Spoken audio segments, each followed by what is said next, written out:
সব জায়গা থেকে লোক এখানে এসেছি। আমরা কয়টা লোক এসেছি এখানে? আরো অনেক অনেক আদিবাসী আমাদের বাড়িতে আছে।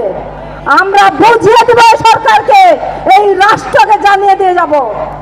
আমাদের এই ছোট ছোট বোনদের যে মার খেয়েছে, এই শিক্ষার্থীরা যে মারটা খেয়েছে, এটা যদি আমাদের বিচার না হয়, তাদেরকে যদি বিচারের আওতায় না নিয়ে আসা হয়, গ্রেপ্তার না করা হয়, আমি একজন নিজেও নির্যাতিত বিচিত্রা তির্কি, তার মামলা এখনো জোরদার ঢাকা হাইকোর্টে জড়িত আছে। এরা কি করে এগুলা? কারণ আদিবাসীদের জমি গ্রাস করতে যখন পারে না, তখন আমাদের শরীরের উপর তারা নির্যাতন চালায়, আমাদের মা বোনদের উপর নির্যাতন চালায় তারা, যে কোনটা করলে আমরা শান্তি পাবো। অনেক সংগঠনের লোকজন এখানে ছিলেন, অনেক মিডিয়া ভাইরা এখানে আছেন, অনেক প্রশাসন এখানে আছেন। আমাদের কথাগুলো রাষ্ট্রের কানে ঢুকে না নাকি? কি দেখেন আপনারা আর কি জানিয়ে দেন? জোর গলায় বলতে চাই না যে গণসমাবেশে যদি আমাদের কথাগুলো রাষ্ট্রের কানে না যায়, তাহলে আমরা ভালো করে বুঝিয়ে দিতে চাই তাকে। আমার এই শিক্ষার্থীদের যদি বিচার না পাই, আমরা, আমার নিজে একজন, আমি নির্যাতিত মহিলা, একজন নির্যাতিত নারী, আমার বিচার হয় না এখনো। আমি চাই না আমার মতন আরো কোনো মা বোনের নির্যাতন হোক, তাদের বিচার না হোক, এটা আমি চাই না কখনো। অতি শীঘ্র যেন তাদের গ্রেপ্তার হয়, এইটা আমি রাষ্ট্রকে বলে দিতে চাই।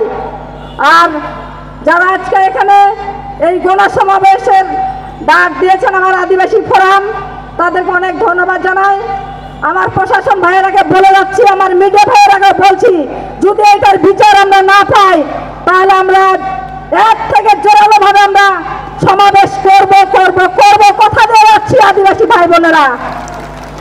আর আমার নাচল উপজেলায় 3টা পুকুর দখল হয়েছে, 5টা বাড়িতে অগ্নিসংযোগ করে তারা পুড়াইছে, এখনো আমাদের চাঁপাইনবাবগঞ্জে সেটার বিচার হয়নি। নেমাতপুর উপজেলায় 27টা বাড়িকে তার বেড়া দিয়ে ঘেরাও করে রেখেছে। আমরা কোথায় শান্তিতে আছি দেখেন আপনারা? আমরা রুট লেভেলে কোথায় শান্তিতে আছি? শহরে তো হচ্ছে, কিন্তু আমাদের গ্রাম মহল্লাগুলোতেও হচ্ছে। আমাদের গমস্তাপুর উপজেলায় একই অবস্থা। অনেক কথা বলেছি, আমাদের বিচার না হলে আমরা আদিবাসীরা আছি এখানে, যদি থাকি আমরা এখানে, তাহলে পরে যেন এর থেকে আমরা বড় ধরনের সমাবেশ করব, এই প্রত্যাশা রেখে যাচ্ছি আমাদের আজকে গণসমাবেশে। সকলে ভালো থাকেন। গড় লাগি জহর। আদিবাসী ফোরামকে ধন্যবাদ।